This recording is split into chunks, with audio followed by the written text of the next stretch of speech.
लेकिन मैं कहता हूं कि गांधी जी के हत्यारे के बारे में जब भी बात होती है तो यह देश अपोलोजिस्टिक क्यों हो जाता है?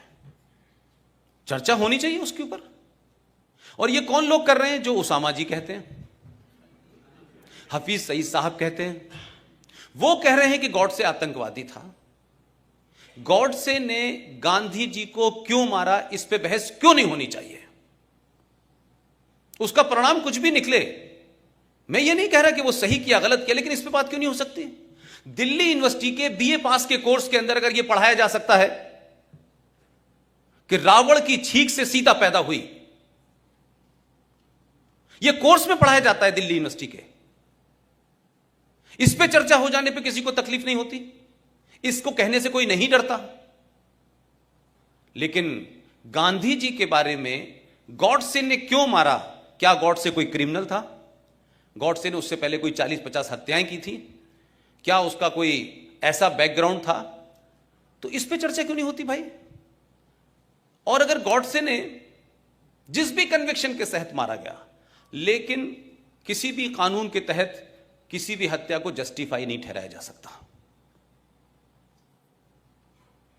अब तो सुप्रीम कोर्ट भी ने यह कह दिया है कि अगर आपको अपनी जान का खतरा हो तो सेल्फ डिफेंस में आप मार सकते हैं। ये क्राइम खत्म कर दिया है। लेकिन एक बात को थोड़ी देर के लिए दूसरे पर्सपेक्टिव में समझें।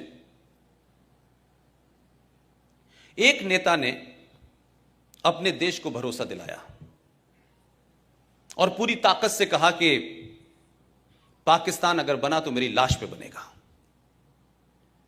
मैं एक उसकी सिमिलरिटी नहीं खींचना चाहता, और उस दौर में बहुत सारे लोग थे जो गांधी जी को, उनकी क्या ताकत थी कि जब वो नोआखली के दंगों में गए तो जहां हिंदू मुसलमान लड़ रहे थे, हाथों में तलवारें थी लोगों ने हथियारों से हाथ से उनके तलवारें गिर गईं। गांधी जी के कहने से इतनी स्ट्रांग अपील थी। तो नाथूराम गॉडसे को भी लगा कि ये देश महफूज है, कम से कम ये गांधी के होते हुए नहीं होगा। आप में से किसी ने 15 अगस्त 1947 को जब इस दिल्ली में जश्न मनाया जा रहा था तो बंगाल में और पंजाब में क्या हो रहा था, ये किसी को अंदाजा है?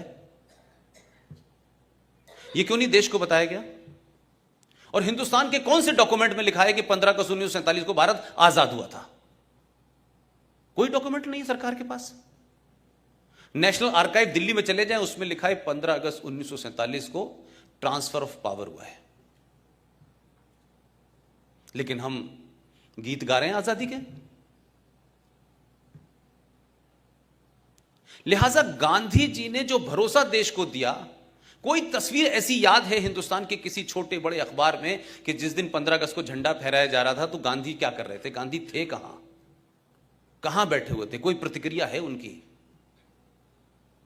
तो ये आजादी, जिसको आप आजादी कह रहे हैं, जिसको हम सब लोग आजादी समझ रहे हैं, जिसमें 21 लाख लोगों की सरकारी रिकॉर्ड के हिसाब से मौत हुई है, सबसे ज्यादा लाशें पंजाब से की, सबसे ज्यादा उसके बाद लाशें बंगाल में हुई। गांधी के हत्यारे की चिंता है लोगों को।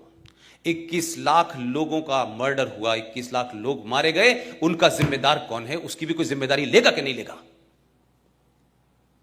वो किसके खाते में जाएंगी भाई?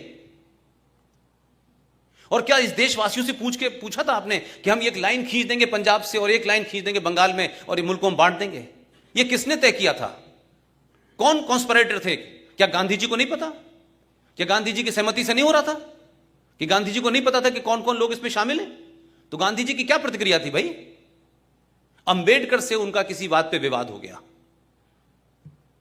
तो अंबेडकर जी के पास पहुंचे और कहा कि मैं आपकी बात से सहमत नहीं हूं, और धरने पे बैठ गए। तो अंबेडकर जी के शब्द हैं, उन्होंने कहा, गांधी जी, आपकी जरूरत इस देश को है, आप अनशन मत करिए, मेरी बात ठीक है, लेकिन क्योंकि आप देश के लिए जरूरी हैं, इसलिए मैं आपकी बात की वजह से अपनी बात वापस ले